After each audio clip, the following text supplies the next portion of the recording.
ভরা রোদ দুপুরে ছাদে গোসল করে চুল শুকাচ্ছিলাম। হঠাৎ দেখি সিঁড়ির দিক থেকে এক অদ্ভুত ঠান্ডা বাতাস আসছে। অস্বস্তি লাগলো, তাই দ্রুত নিচে নেমে ঘরে চলে এলাম। এরপর থেকেই আমার শরীরে অজানা জ্বর দেখা দিল, যেরকম জ্বর আমার জীবনে আগে কখনো হয়নি।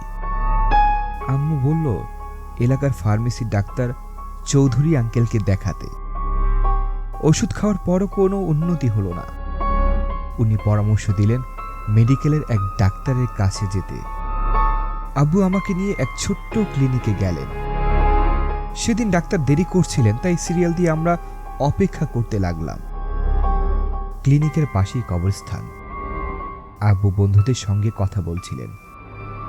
আমি অজান্তে কবরস্থান থেকে একটা জবা ফুল ছিঁড়ে নিলাম। তখন মাগরিবের আজান হচ্ছিল। ঠিক সেই সময় একজন বলল, মাইয়া, ফুল ছিঁড়ো না। আমি ঘুরে তাকালাম, কেউ নেই। বুকটা কেমন যেন দম বন্ধ হয়ে গেল। ফুল হাতে নিয়ে চুপচাপ দাঁড়িয়ে রইলাম। আব্বু যখন জিজ্ঞেস করলেন ফুল কোথা থেকে আনলাম, আমি ভয়ে কিচ্ছু বলতে পারলাম না। সেই রাত থেকে জ্বর আরো বেড়ে গেল। মাথা ঘুরে দাঁড়াতে পারছিলাম না। আব্বুর কোলে ভর করেই বাসায় ফিরতে হলো। পরদিন আব্বু হাসপাতালে ভর্তি করালেন। ডাক্তার থেরাপি দিলেন, কিন্তু তেমন উন্নতি হচ্ছিল না। বিলও প্রচুর বেড়ে যাচ্ছিল। একসময় আব্বু আমাকে বাসায় নিয়ে এলেন। এরপর এলাকার এক আন্টির কাছে গেলাম। উনি বললেন ওর উপর কিছু লেগেছে। জিজ্ঞেস করার পর আমি স্বীকার করলাম, হ্যাঁ, আমি কবরস্থান থেকে ফুল ছিঁড়েছি মাগরিবের সময়। আমাদের পুরো পরিবার এক অদ্ভুত ভয়ের মধ্যে পড়ে গেল। জীবনে কখনো ভাবিনি এমন ভয়ঙ্কর কিছু আমাদের সঙ্গে ঘটতে পারে।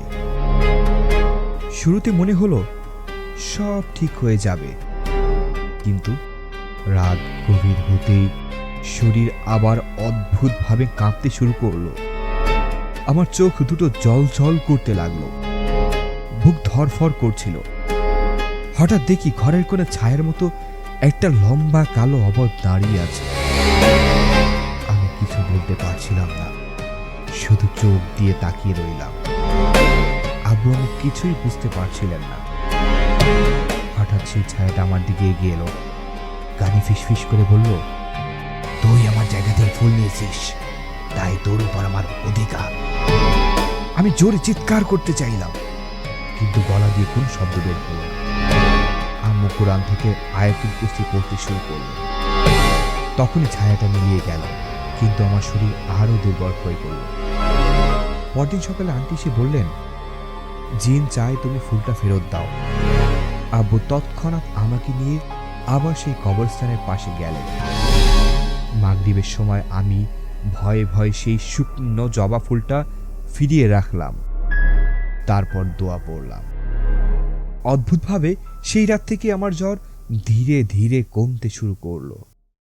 শরীর সুস্থ হলেও মন আজও ভয়ে কেঁপে ওঠে, কারণ ঘুমের মধ্যে মাঝে মধ্যেই আমি এখনো সেই কালো ছায়াটাকে দেখি, যেন সে অপেক্ষা করছে আমি আবার কোনো ভুল করি।